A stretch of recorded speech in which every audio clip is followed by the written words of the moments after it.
Let's get brutally honest. Spiritual practices are supposed to liberate you, right?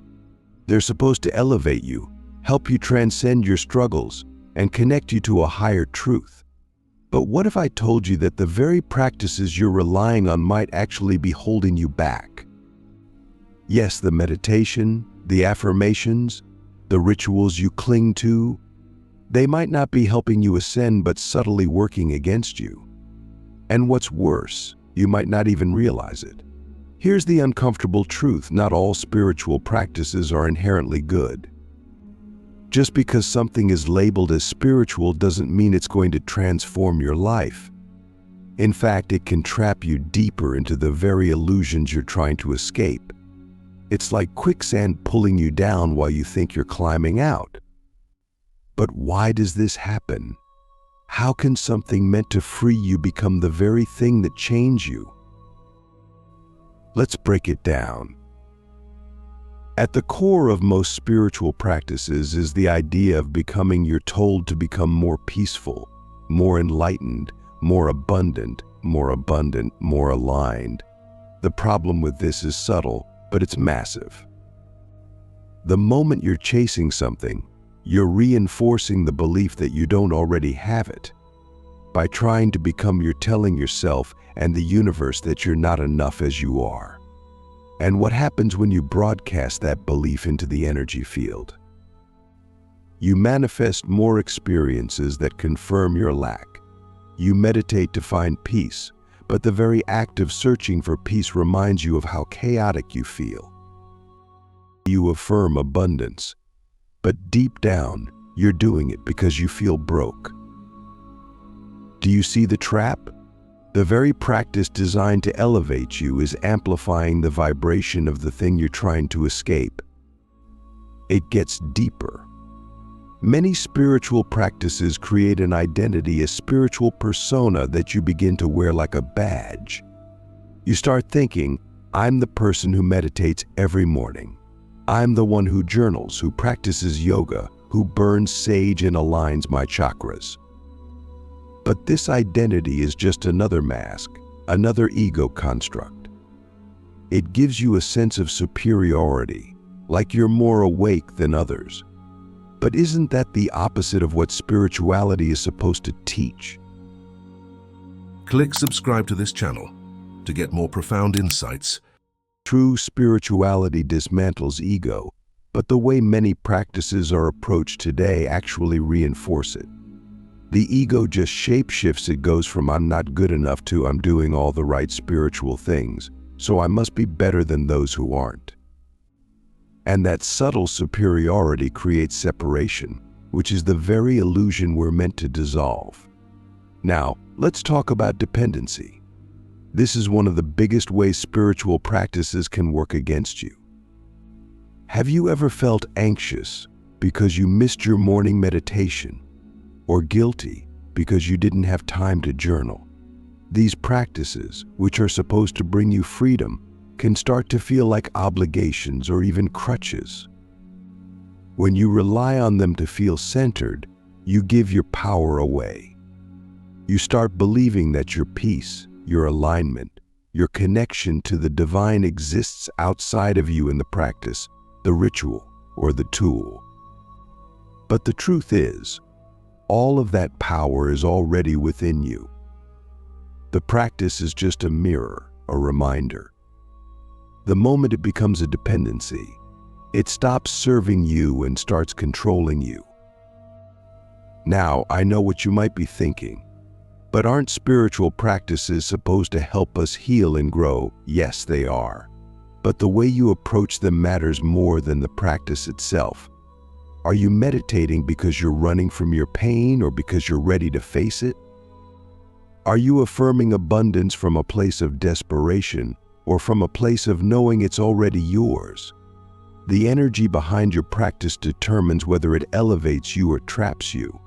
A practice done with resistance or fear will amplify resistance and fear. A practice done with openness and trust will amplify openness and trust. Here's a question to sit with. Are you using your spiritual practices to connect with yourself, Or are you using them to escape yourself? Be honest. So many of us dive into spirituality because we're trying to avoid something: our pain, our fears, our shadow. And while spiritual practices can help us heal, they can also become a distraction. You might sit in meditation to avoid dealing with that lingering sense of unworthiness.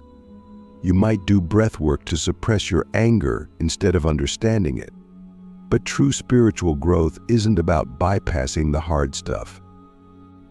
It's about diving straight into it. It's about using your practices as tools for self-awareness, not as escapes from reality. Let's go even deeper. Many spiritual teachings emphasize the idea of surrender, letting go of control, trusting the universe. And this is powerful. But here's where it can backfire when surrender turns into passivity. Have you ever found yourself saying, "I'll just let the universe handle it," while secretly avoiding action? Surrender doesn't mean sitting back and waiting for miracles to happen. It means aligning your energy and then taking inspired action. The universe doesn't give you what you want, it gives you opportunities to co-create what you want. But if you're using surrender as an excuse to avoid responsibility, you're not in alignment, you're in avoidance. Another trap is the endless search for more. More knowledge, more tools, more techniques.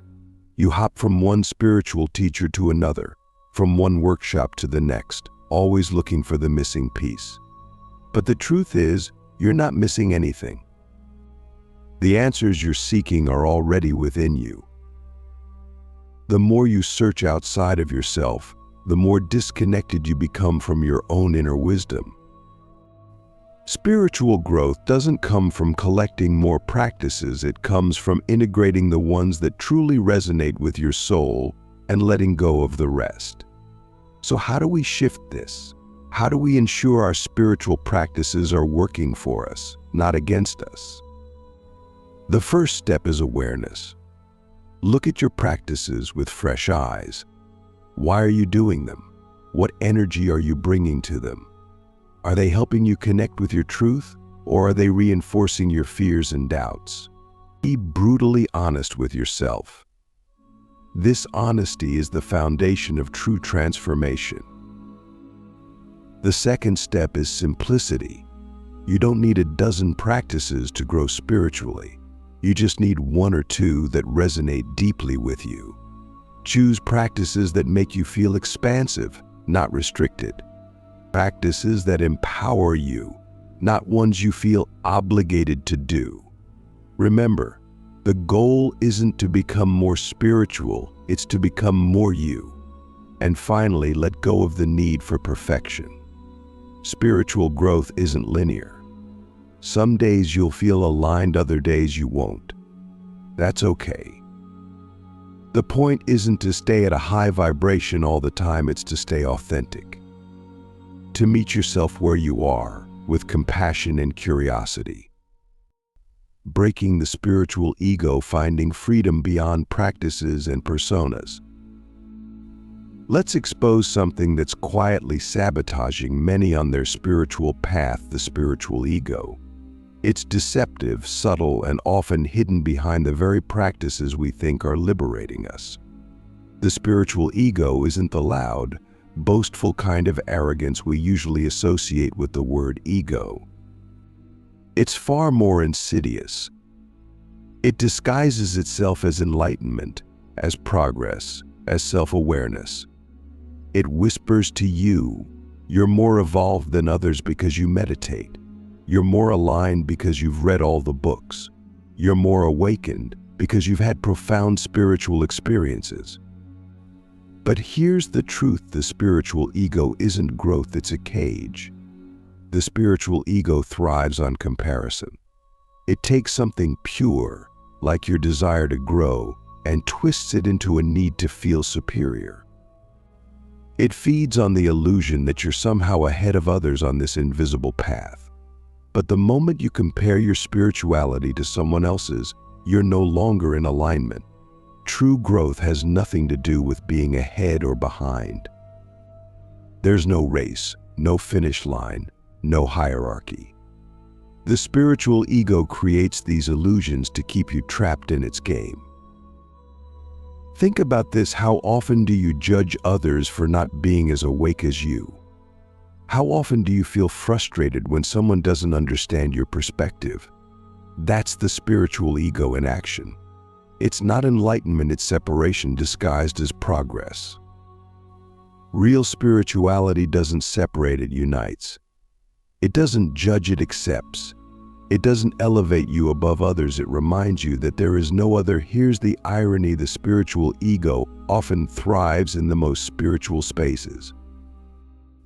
You see it in people who insist their meditation technique is the best, or that their spiritual path is the only true one. You see it in the obsession with certifications, titles, or achievements that validate someone's spiritual status. But how can you measure something that's infinite? How can you rank something as deeply personal as your connection to the divine? The very act of measuring or ranking it shows you've fallen into the ego's trap. The next trap of the spiritual ego is attachment to identity. You might think you've transcended your old self, but if you've simply replaced one identity with another, a more spiritual one, then you're still stuck. You've gone from being the overachiever or the skeptic to being the yogi, the healer, or the awakened one, but these are just new masks, and masks are limitations. The moment you attach to any identity, you limit yourself to what that identity allows. True freedom comes when you release all labels and just are. Now let's talk about the obsession with spiritual perfection. Many people on the path fall into the belief that they need to be constantly high vibrational, constantly positive, constantly aligned. But this is a trap. Life isn't meant to be a flat line of endless bliss. It's meant to have texture, contrast, and growth. The spiritual ego tells you that feeling anger, sadness, or frustration means you're failing. But these emotions aren't failures, they're invitations. They're showing you where you're still holding resistance, where there's still room for expansion. True spirituality embraces every part of the human experience, not just the pretty parts. Here's something to reflect on: how often do you use spirituality to avoid the messiness of life? It's easy to meditate when everything is calm, but what about when you're in the middle of an argument? It's easy to feel aligned when you're alone in nature, but what about when you're stuck in traffic?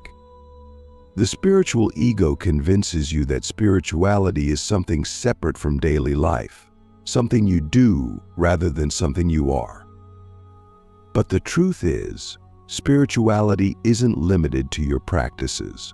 It's in how you show up in every moment, especially the challenging ones. So how do you break free from the spiritual ego? The first step is radical honesty. Be willing to look at the ways you've used spirituality to feel superior or to avoid your pain. This isn't about guilt or shame, it's about awareness. The moment you see the spiritual ego for what it is, its grip begins to loosen. Next, release the need to achieve anything spiritually. Spiritual growth isn't about milestones or accomplishments. It's about peeling back the layers of illusion to discover the truth that's already within you. You don't need to get anywhere, you're already there. The practices, the tools, the teachings, they're just guides. They're not the destination. Another way to dismantle the spiritual ego is through humility. True humility isn't about thinking less of yourself. It's about recognizing that you're no more or less significant than anyone else. The same source that flows through you flows through everyone. When you truly understand this, the need for comparison, judgment, or superiority dissolves. Let's take this deeper. How often do you surrender to not knowing? The spiritual ego loves to cling to answers, to certainty. It wants to feel like it has everything figured out. But real growth happens in the space of the unknown. It happens when you're willing to admit, I don't have all the answers, and that's okay. The more you let go of needing certainty, the more space you create for truth to emerge. And finally, the most powerful way to break free from the spiritual ego is through presence. The spiritual ego thrives on past and future, what you've achieved, what you're becoming, how far you've come, or how far you have to go. But in the present moment, the ego can't survive. When you're fully here, fully now, there's no room for comparison, judgment, or identity. There's just being. So what does all of this mean for your spiritual practices? It means they're not the goal, they're the tools.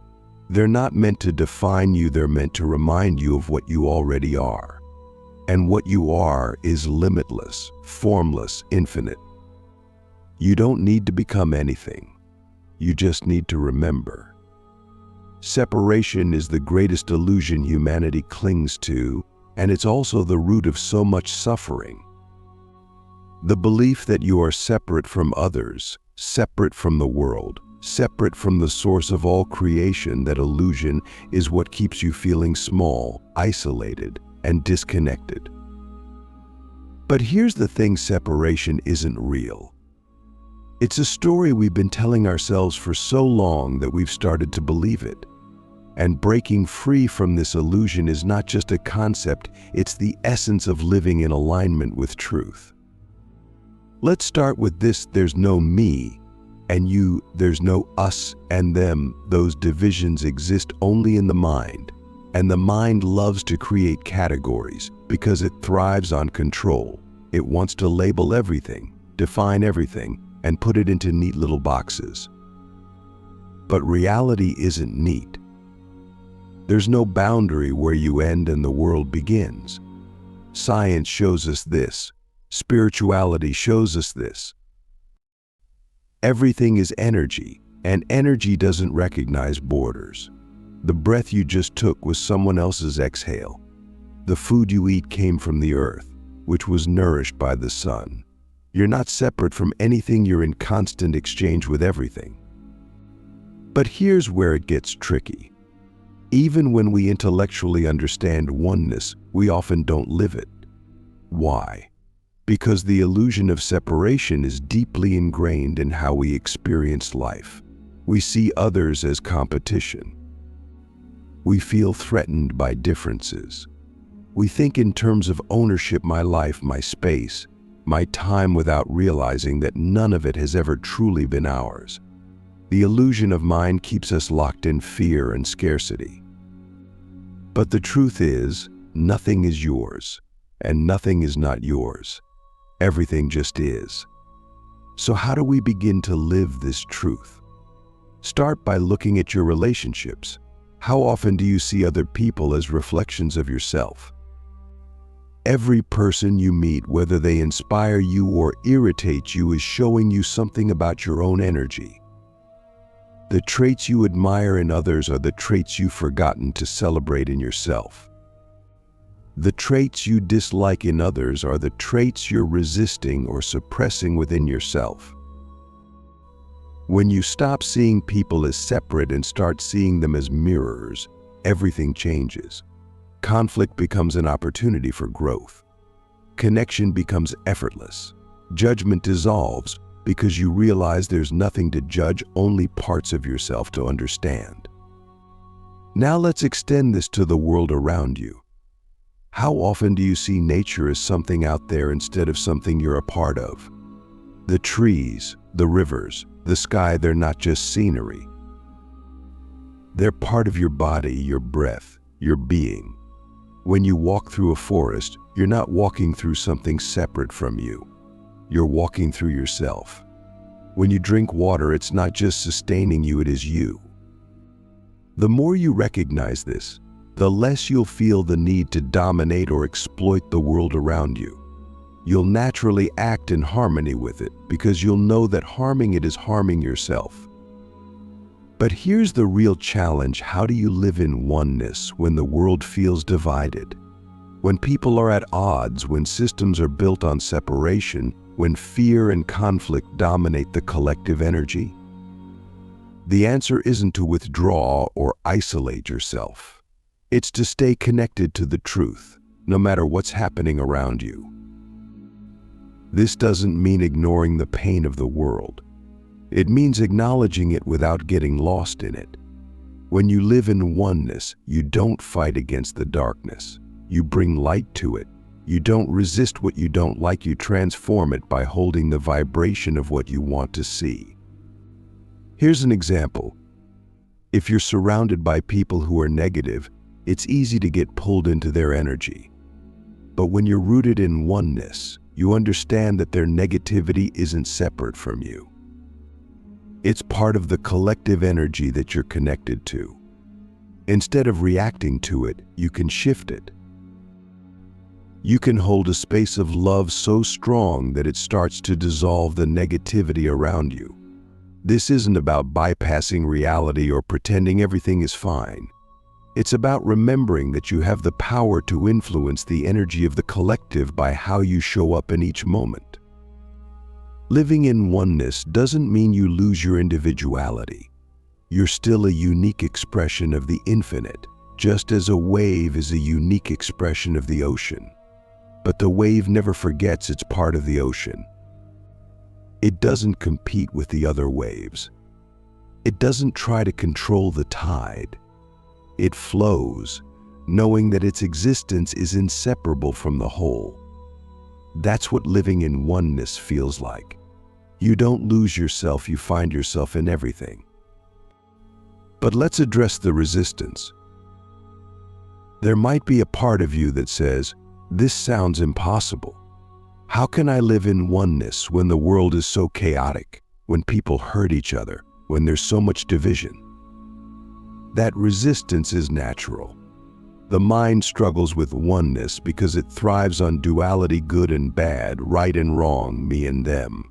But oneness isn't about ignoring duality, it's about transcending it. It's about seeing the unity behind the apparent opposites. Even chaos has its role in the balance of the whole. Even division is part of the journey back to connection. Here's something practical you can do right now. The next time you feel disconnected, whether it's from yourself, another person, or the world, stop and breathe. With each inhale, imagine the energy of the entire universe flowing into you. With each exhale, imagine your energy flowing back into the universe. Do this until you feel the boundary between you and everything else start to dissolve. This isn't just a visualization, it's a reminder of what's already true. When you live in oneness, everything becomes sacred. Every interaction, every moment, every breath carries the energy of the infinite. You stop trying to control life and start moving with it. You stop seeing others as obstacles or enemies and start seeing them as teachers and allies. You stop chasing something outside of yourself and realize that everything you've ever wanted is already here because you're not separate from it. So here's the real question: if separation isn't real, what's left to fear? If everything is connected, how could you ever be alone? And if you are everything, what could you possibly lack? Living in oneness isn't just a spiritual idea, it's the ultimate freedom. It's the end of struggle, the end of seeking, the end of resistance. It's not something you find or achieve. It's what you've always been.